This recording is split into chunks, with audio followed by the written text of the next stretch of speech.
today's episode of Parkinson's Law. The work is definitely expanding here, and we're doing a lot more than we kind of anticipated. It originally started out as a floor project, and we're kind of doing a lot of other stuff too. So we removed the storm door that was on here, and then we're going to be repainting the trim. Got rid of the storm door. We agreed that we don't really want or need to keep one on there. Did go ahead and get a new backing board for this thing, so I'll be able to cut that out and put a new backboard on there from when I put that vent in. Got this nice little piece of oak, I think it is. Started patching up some of the holes and all the little holes and little spots and dents and things and wherever there was screws in the wall and stuff. We also decided we're going to be redoing the trim around the doors. So we're going to put this piece on this section here because that one was broken.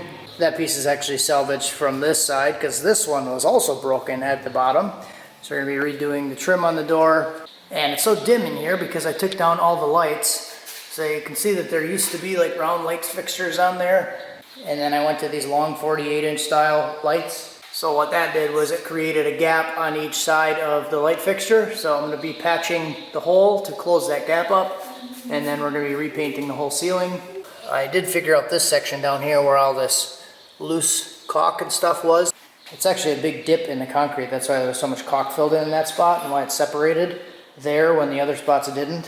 A little hard to see there, but like over here it's nice and tight, and then this spot down here has like a pretty big gap in it. So you can see the gap there, and then it's tight in that spot.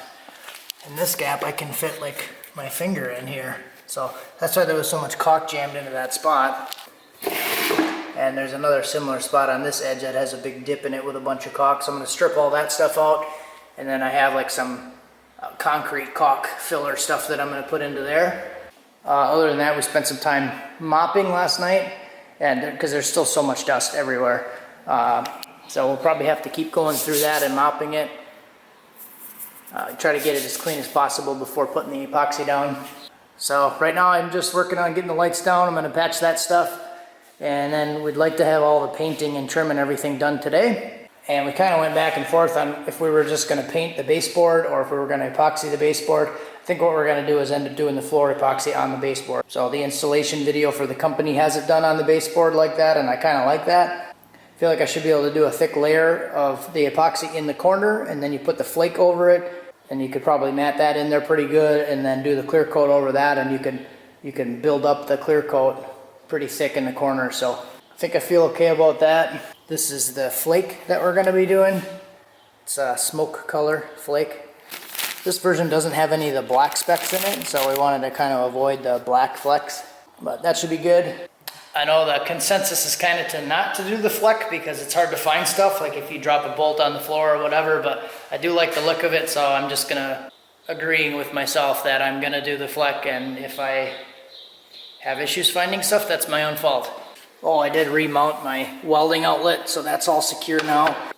I used some of the leg bolts at the metal expanding things, so it does have a secure spot in the bottom with it into wood, and then I used 3 leg bolts, and then I have 3 different other screws with the expanding things on the backside in the drywall, so that's good. And then I just put like a metal zip tie on it holding this closed.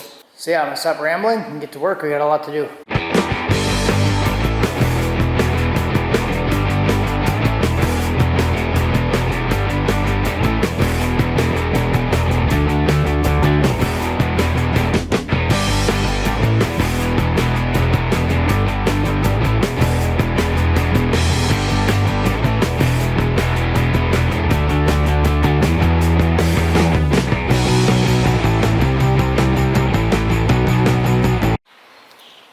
Day 7 today. All right, well today is actually getting towards the end of day 7. So we got everything primed, and this ended up taking us quite a bit longer than we expected. So the goal was to actually have everything painted yesterday, but we spent all day prepping yesterday, and then it got dark out, so we just waited till today to do all the priming. The priming took us a long time, so got all the primer on the ceiling and all the walls, and we're just kind of going around doing all the edges and trims and all that stuff now. All the old wood trim is getting primed, and we're going to paint that stuff. We're not planning on putting blinds back on here. We're probably going to do some kind of like shade that's actually on the window. Did put up the patches for the ceiling lights. because they were the big round openings, so patch those up. They don't really look great, but they're there. And those patches actually kind of took a long time, so I would say that's what took up the bulk of yesterday, was disconnecting the lights and all the electrical and then patching that stuff. That took a lot of time that I wasn't really planning on doing, so put us behind for the actual priming. I did cut a new board here for the bottom for the vent. It's a little crooked off center, but the vent actually fits in there nice and looks good. So that's just a pine board that we put over. We're going to paint that the same color as the wall. We plan to do the floor epoxy on the floor and on the step and on all the trim all the way around.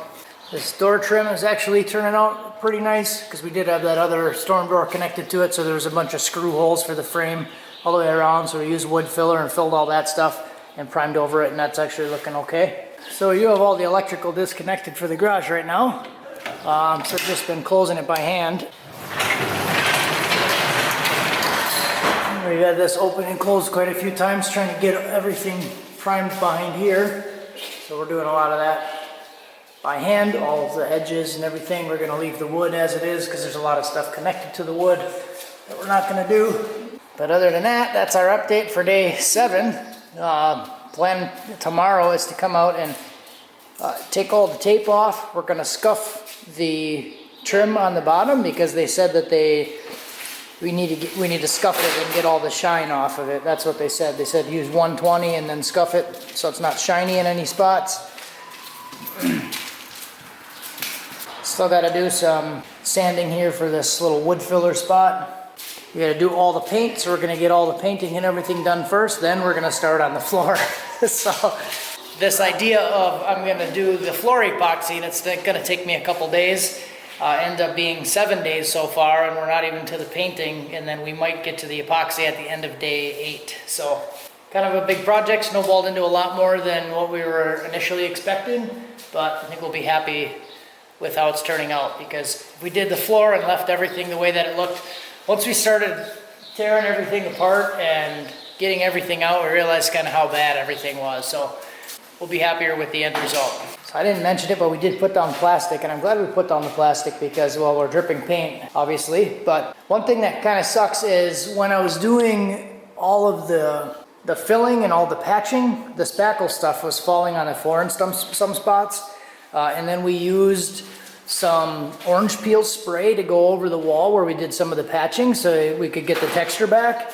And that orange peel spray stuff actually kind of ended up on the floor in some of the spots, especially the overhead spots.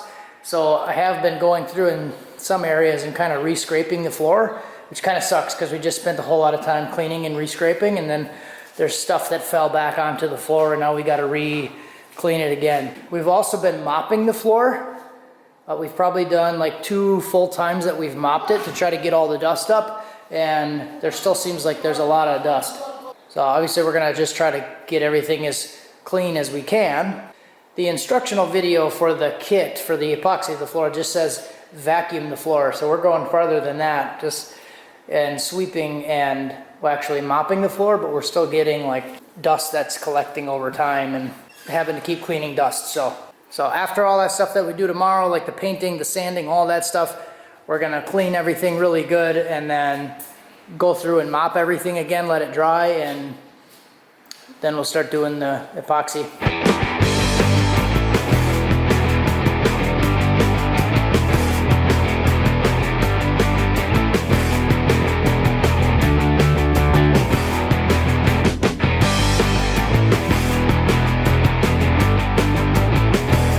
Alrighty, JDs and Lentilmen, welcome back to my echo chamber. So we got a little bit of work done. All the walls are painted, trim is done.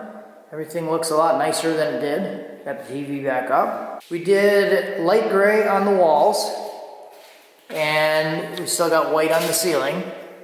And then we ended up going with a darker gray on the trim. So this used to have that burgundy set of blinds on it.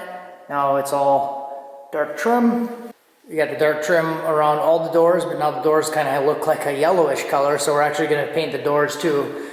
We're also going to paint this bottom lip that has the vent in it, the same color as the door and the trim. The attic door also is the same color, but she still has the frog tape on it because she's going to do another coat on that. I did change this light here from the 24 inch to the 48 inch, so I got a little bit more light over here. These two only have one bulb in them right now though, because I don't have any other bulbs. But this is kind of where we're at. So next steps are to sand the baseboards, and then we're going to do the epoxy. So unfortunately, because we added a whole bunch of other stuff, I wasn't able to get it done on my vacation while I was off. So I ended up going back to work now, and we're going to wait until the weekend to do the epoxy. So I have time and I'm available to make sure that I do the steps okay, because there's some steps where you have to do them like 12 hours apart, and that just doesn't really work with my schedule right now, or I'd be trying to like lay the epoxy before I went to work and then do it when I got home. And to avoid all that, I'm just going to do it when I get home from work at the end of the week and wake up the next day, do the scraping and all that stuff. And that should take a couple days so we can start getting everything back in here. So like I said, the doors kind of look like an off weirdish yellowish color now, so we want to do those. Every time we do something, we find something else that we kind of want to change. So the pegboard now kind of looks a little dingy and ratty, so we were talking about staining this and then staining the workbench as we bring it back in, because it's just bare wood right now and it's kind of dirty, so we're probably gonna maybe sand it a little bit and stain that. But overall, pretty excited with how it's turning out. It's going to be nice to actually have a decent background in some of the videos, decent looking floor, and it's been a long time coming. I've been talking about doing this for like 4 years now, so pretty excited with it. So that's it for this one. I'm going to get this video up, and next video will be the epoxy steps and hopefully a finished garage.